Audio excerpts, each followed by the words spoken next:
tuned in to Radio Gold.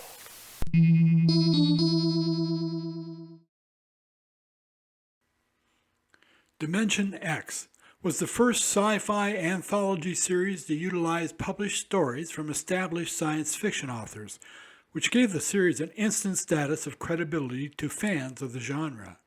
It had an extremely low budget, but was the darling of the NBC staff, whose passion made the show perhaps the best science fiction radio show on the air in 1950. However, despite their best efforts, the series only lasted a year and a half and totaled a mere 46 episodes. Ladies and gentlemen, the best of Dimension X.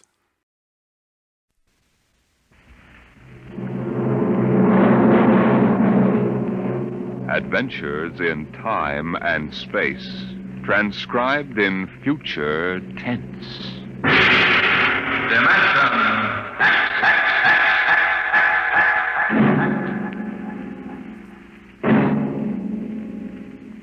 The National Broadcasting Company, in cooperation with Street and Smith, publishers of astounding science fiction, bring you Dimension X.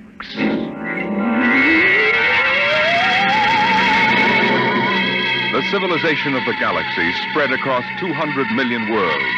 The black void of space swarmed with the ships of the Empire. But far off the trade routes, almost forgotten, lay the dying planet Earth, a backwater in galactic culture, a place of exile, a pebble in the sky.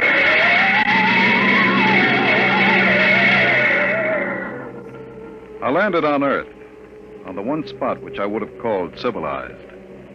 A patch along the desolate heights of the Himalayas that surrounded the palace of the imperial governor of Earth.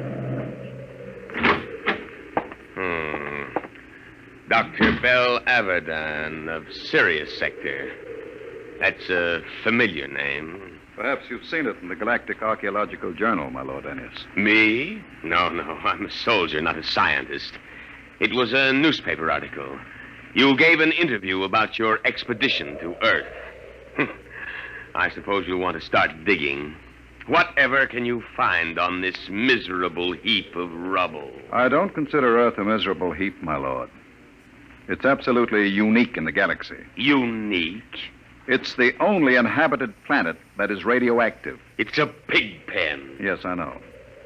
But this planet is inhabited. Biologists have proven that on a radioactive world, high forms of life cannot develop. High forms? The rest of the galaxy hates the Earthmen, and they return it with interest. I don't think you understand. I'm not intolerant of anyone, and that even includes Earthmen. My theory is that life on Earth originated before it was radioactive. There's a story like that in the Earth lore of the ancients. I know, I've read it. Oh? I wouldn't admit that here if I were you, Dr. Averdan.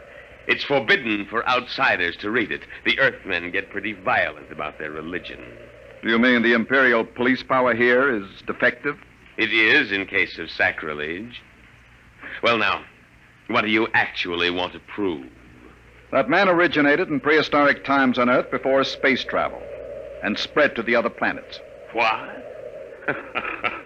Are you seriously suggesting that at one time Earth was the only inhabited planet? And that man descended from Earthmen?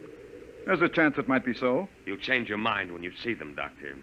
I'm not an anti-terrestrial, but as far as I can see, they're lazy and ignorant and generally inferior to us. I'm as liberal as the next man, but it's a fact. Once an Earthman, always an Earthman.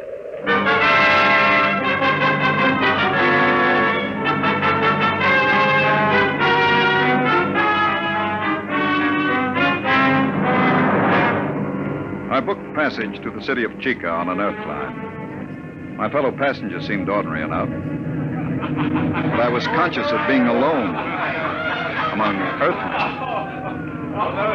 I beg your pardon. Could you tell me what's going on there? Sure. You see that couple? They've been married 40 years. It's their anniversary. Yes, sir. 40 years. Hey, Mother? It seems like yesterday. Just like yesterday. Hey, when are you folks scheduled for the 60? In a month. 16th of November. Well, I hope you have a nice day for it. My father reached his 60 in a pouring rain. Kept complaining we were getting soaked. So I told him, what are you complaining about, Dad? I've got to come back. Now, this 60 they're talking about, are they referring to their 60th birthday? Sure. That's when they put you away. Euthanasia. It's a custom. Can't have people living on. Eats up all the food. That's right, isn't it, Pop? Yes, sir. Mother's coming with me when I reach the 60. She's not due for a couple of months, but she thinks we might as well go together. Yeah, that's the spirit. There's many a man living past the 60.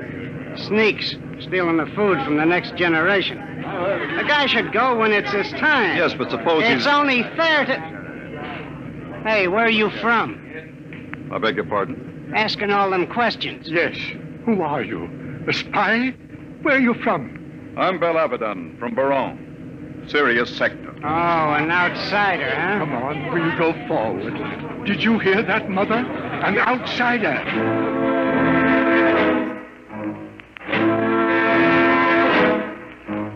I burned with indignation. Earthmen treating me like an outcast. Earthmen. When we landed, I followed my intention of observing the human animal, subspecies Earth, in its native habitat. In this case, a large department store. Perhaps I resembled a floor walker, for a young Earth girl came up to me and asked a question. Pardon me. Well, it's my father. He's about 5'4". He wears eye lenses. I think he had on a brown coat. I'm afraid I don't remember seeing anyone. But they followed me here. I've got to find him. Are you in trouble, miss? No. No, it's nothing, really. I'm sorry I bothered you. Attention. Attention, please. What's that? All patrons of the store will kindly leave by the 5th Street exit. This store is being evacuated for radiation fever quarantine. What's all this about? They're after me. It is really radiation fever at all. Who's after you? How am I going to get out of here? They'll be checking registration cards at the door. Haven't you got one? Yes, but it has my name on it. I don't know what to do. Come on. But you don't even know me. I don't know anybody here, but you're an interesting species. Person. This way. Show your own car. Come on, step along. Next. Check. Wait a minute. Pull the check. Yes, sir. Stand right there. Look here, officer. Are you with her? Yes, but you'd better find out who I am. Later. Stand over there. Next. Come on. Hurry up. What is it now? The Imperial. Are you afraid of them? Of course. Don't worry about the outsiders in the checks. I'll handle them. Oh, no, don't try anything. Don't talk to them at all. Just do what they say. Don't even look at them. We'll see. Here they are. All right, now. You, guard. Yes, sir? I'm Lieutenant Cloudy, Imperial Garrison. Who's got the fever? If it please your honor. Not so close, idiot. You might be infected. I'll take over. You, Worthy. What's your name? Speak up, squaw. Paula Schecht, sir. Your registration papers? Here you are, sir. Thank you. All right, now. Pick them up. Go on. Say, look here now. What did you say, Earthy? If you please, sir. This man has nothing to do with me. I never saw him before. What did you say? I don't like the way you treat women, and I'd advise you to improve your manners. And where have you been brought up, Earthy? Here's lesson number 1. Why, you... My arm!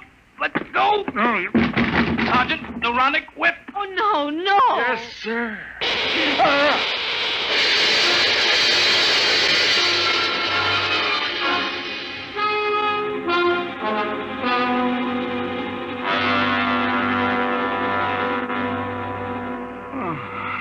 Oh, you're all right now. What happened? They gave you full power and the neuronic whip. Where are we? The military base. Oh, you should... Is that... Well, Dr. Abaddon, we seem to have had an unpleasant contretemps in this city this afternoon. Unpleasant? I should put it stronger, Colonel. As a free citizen of the Empire, I had every right to resent such illegal treatment. I consider the whole incident unfortunate, Doctor. Don't you think it would be best to forget the whole matter? I think not. I have an appointment in a week with the procurator. Procurator, huh? What do you intend doing with Miss Schecht? What would you suggest, sir? I had... Free her immediately, and offer her your apologies. Of course. If the young lady will accept my sincere regrets, I will give the order for your release immediately.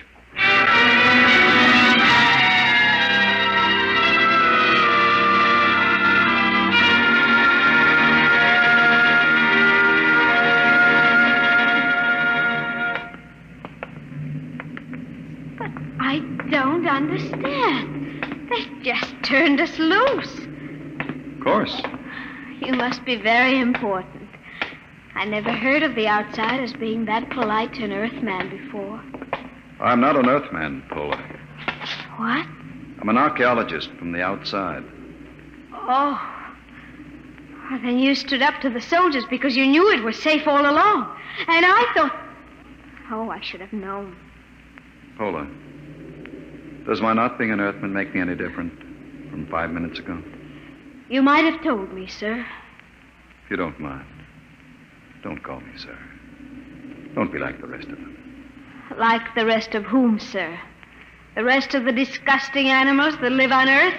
Please, Pola. If you'll excuse me, sir, I must leave. Oh, wait. Pola, listen to me, Pola.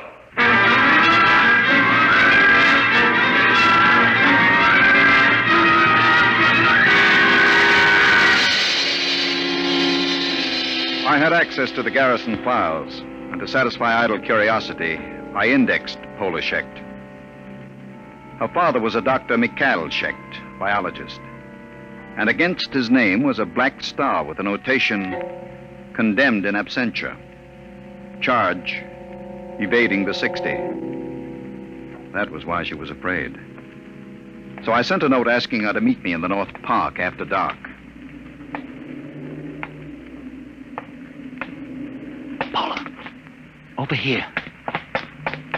Dr. Avidan? Sit down. Oh, I want you to understand. I wouldn't have come except... I understand. I've seen your father's record. You know about it. I looked into it, Paula. There doesn't seem to be much that can be done about the 60. Oh, it isn't that. It's not for my father. It's for the whole galaxy. What is it? Earth is going to revolt. No. All of it? Oh, don't laugh at me. Paula, the galaxy has a volume of several million cubic light years. It contains 200 million inhabited planets. Earth has a population of only 20 million. And no resources. What can Earth do? I don't know, Doctor, but my father does. He's told me that Earth knows a way by which it can wipe out all outside life and... Wait. Listen. Someone coming. Park Patrol. Quick, kiss me. Don't be stupid. Kiss me. They won't suspect anything. Oh, yes, of course.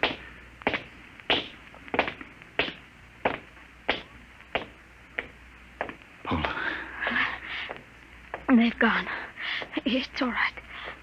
Now come with me. I'll take you to my father.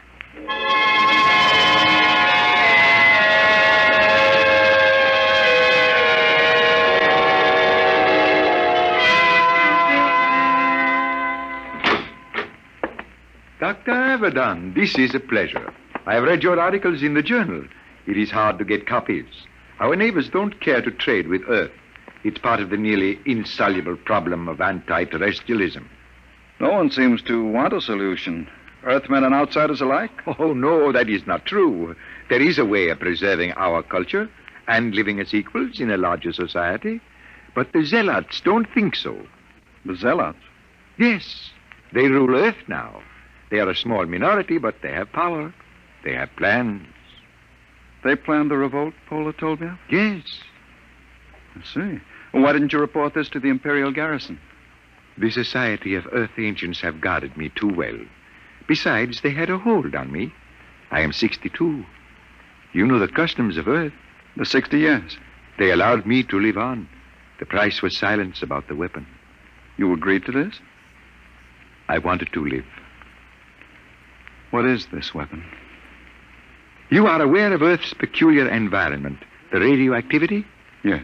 Over the years, we Earthmen have built up certain immunities to radiation burns, for one. But it's a minute difference. I measured it experimentally. But, Doctor, human life is not the only form affected by radiation and mutation.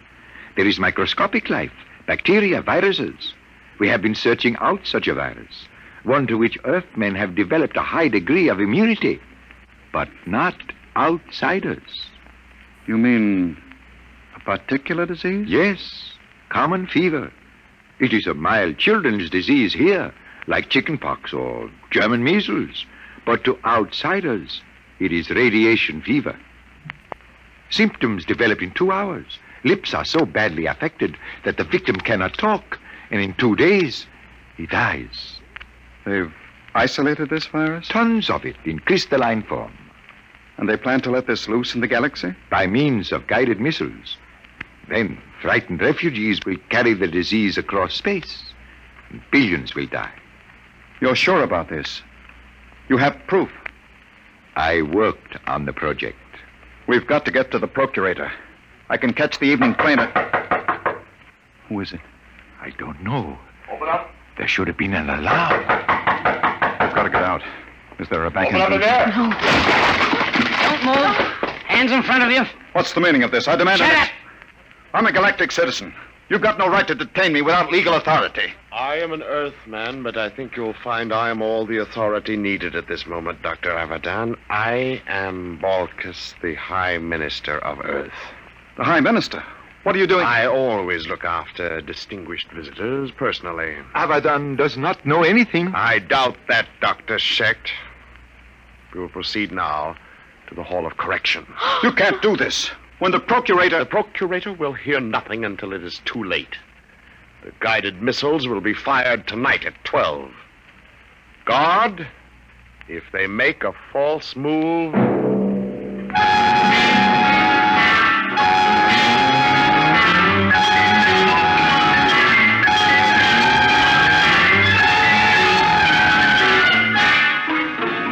Keep them covered, guard. Right. Hold on. Can you scream? What are you... There, coming down the street. Imperial Patrol. Oh, it's no use. Do what I say. Scream. Go ahead. Hold it. They're outsiders. You're right. That's the Imperial Patrol. All right, Earthy. What's going on here? Good morning, Sergeant. Sir? Earthy? You don't understand. I'm Balkus, the Lord High Minister of Earth. Listen, Earthy, I don't care who you are. What's going on? Yes, sir. We've arrested these people. What charge? Blasphemy. All right, get moving. Thank you. Sergeant, What do you want, Earthy? I'm a galactic citizen. I demand the right... You? May we proceed, sir? Listen, Sergeant. I've something more to say to you. What? This. No Earthy's going to get away with this. Get a squad car. But, Sergeant, I'm the Lord Minister of Earth. Tell them about it at the Imperial Barracks. Now move, all of you, before I give you a shot of the whip.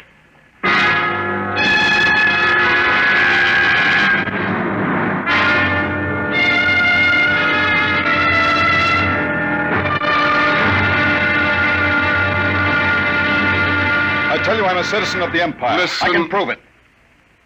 You'll get into a lot of trouble if you don't believe me. I'll admit no Earthy would dare spit in my face. It was the only way I could get to the garrison. I insist on seeing the officer of the day. I sent for him. You better have a good story. Attention! That easy. Which one of you claims he's a citizen of the Empire? I am. Bellett's the one from the store. You, eh? The smart louse that broke my arm. Well, well, well. I've got to see the colonel, Lieutenant. Now, Dr. Avedon, I could hardly do that unless it's important. It is important. It's life and death for the galaxy. Mm-hmm. Come here. Closer. Oh, it's too bad I've got to save you for the colonel. What? He'll see you at 5:30, his orders. You knew all along. Sure. Come on, Earthy lover.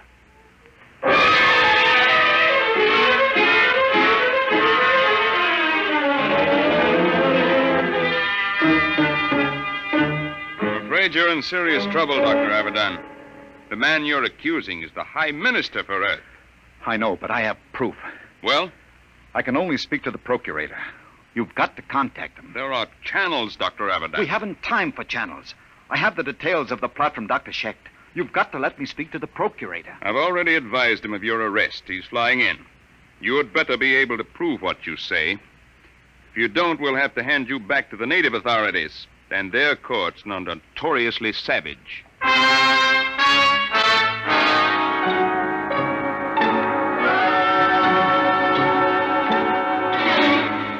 Well, Avedon, I've called you here with His Excellency, the High Minister for Earth.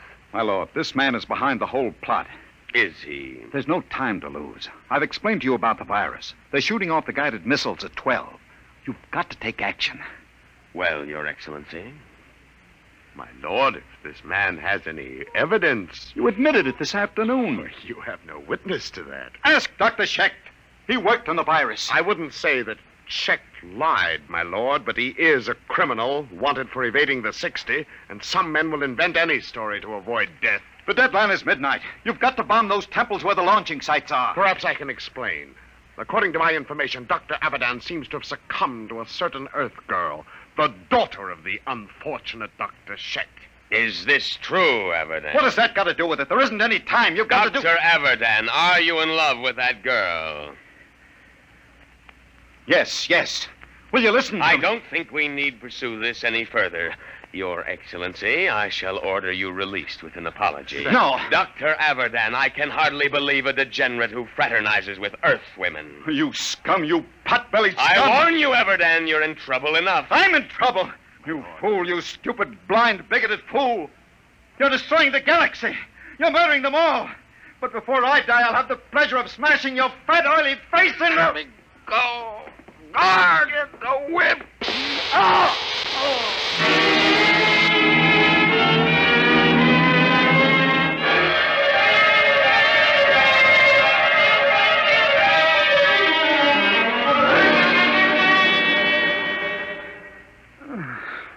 Belle, are you all right? Paul. What time is it? 1:30. Past the deadline. It's all over. Lord Ennius released the High Minister with an apology. Doesn't matter. The Empire can wipe Earth out. It won't save any lives. The virus must have been spread here, too.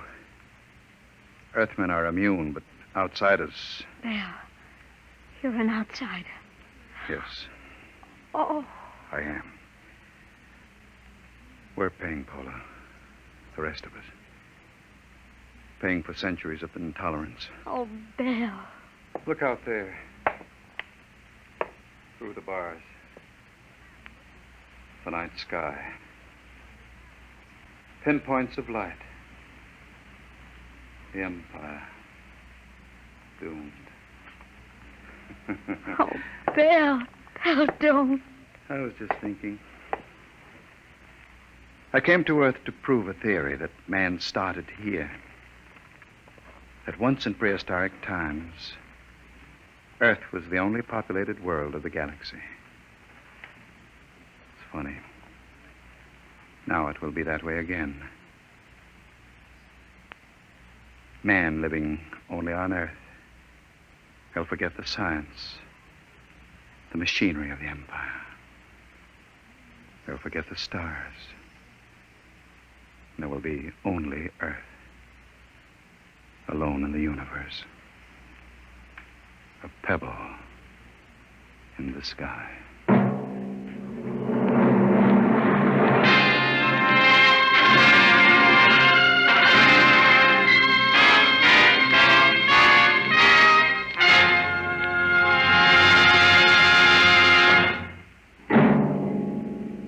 The children of tomorrow will play with toys.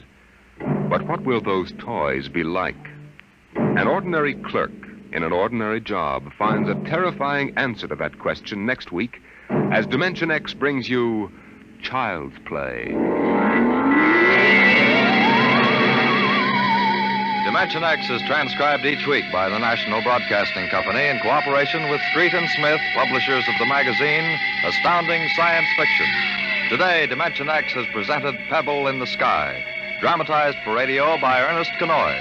Featured in the cast were Santos Ortega as Abaddon and Susan Douglas as Pola. Your host was Norman Rose, music by Burt Berman. Dimension X is produced by William Welch and directed by Edward King.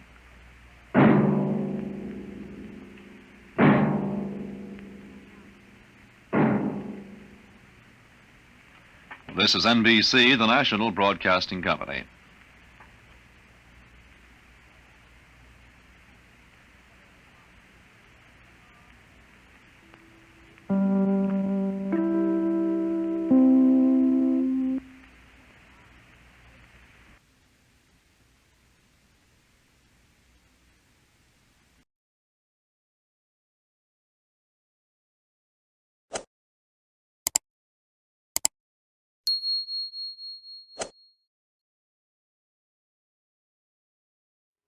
Radio Gold is a 3 Nines Fine radio production.